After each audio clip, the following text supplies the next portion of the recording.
Je trouve ça toujours intéressant d'accueillir chez soi des gens qui n'ont pas d'enfants. Voilà, je vais vous expliquer pourquoi.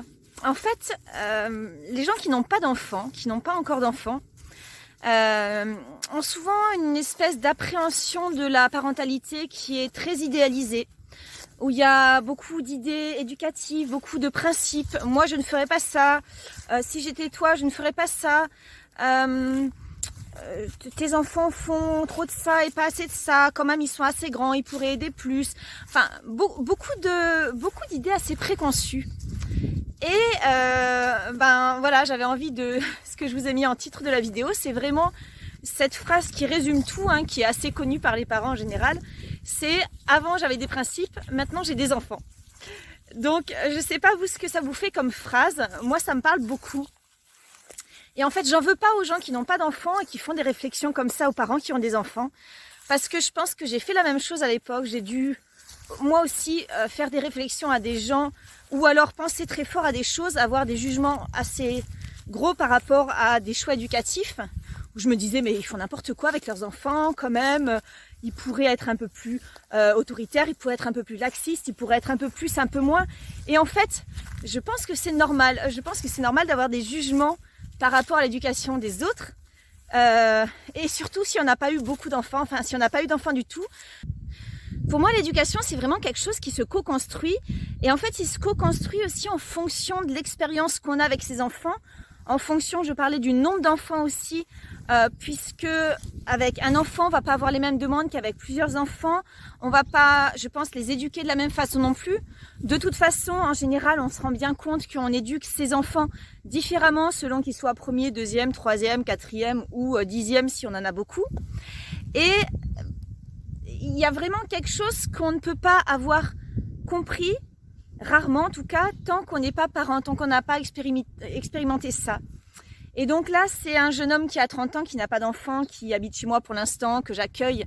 Bon, je vous en parlerai dans une prochaine vidéo, ça.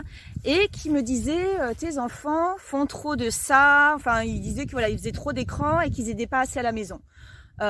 Mes enfants ont 1 heure par jour d'ordinateur, donc ça me paraît pas énorme.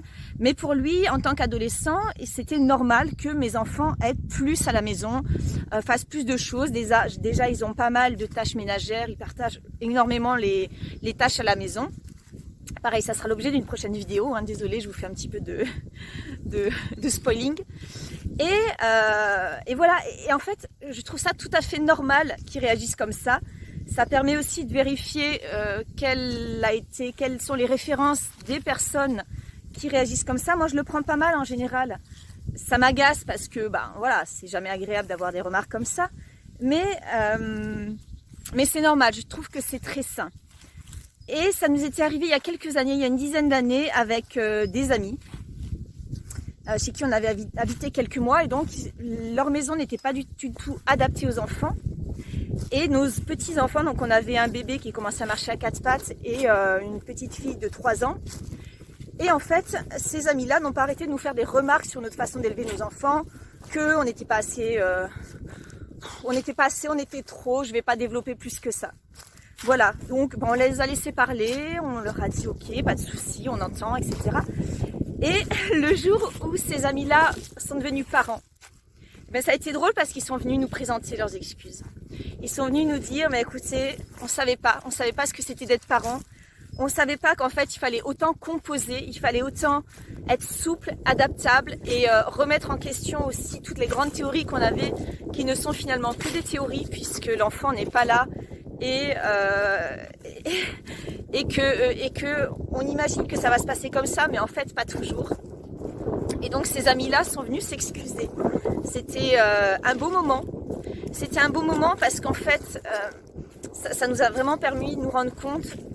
Parce que nous, en fait, nous avions été les premiers dans notre entourage avec mon conjoint à avoir des enfants. On a fait nos enfants vers 24 ans et autour de nous, il n'y avait personne qui avait fait ses enfants. Donc, on n'avait pas vraiment de jugement à poser par rapport à l'éducation qu'avaient apporté nos amis. Mais c'est vrai que, du coup, en étant premier, on a eu pas mal de réflexions de la part d'autres amis. Et effectivement, voilà, dont ces amis-là qui sont venus s'excuser quelques années plus tard quand ils ont eu des enfants et qui sont venus dire, effectivement, on ne savait pas. On ne savait pas ce que c'était. Donc voilà, j'avais envie de partager ça avec vous Je voulais savoir aussi si c'est quelque chose que vous aviez vécu, comment vous aviez réagi par rapport à ça. Quelles ont été les remarques qui vous ont été faites? Est-ce qu'il y a eu des suites? Qu'est-ce que ça vous a fait en vous d'avoir ce genre de remarques, ce genre de remarques pas très agréables sur des choix éducatifs? Voilà, donc j'avais envie de savoir un petit peu plus comment ça se passait chez les autres. Voilà, écoutez, je vous fais des gros bisous, je vous dis à tout bientôt. Je vais vous faire plein d'autres vidéos comme ça, donc n'hésitez pas à dire si vous aimez, à liker, à mettre un petit pouce, et puis à vous abonner aussi, comme ça vous aurez les autres vidéos en avant-première au fur et à mesure qu'elles vont sortir. Je vous fais des gros bisous.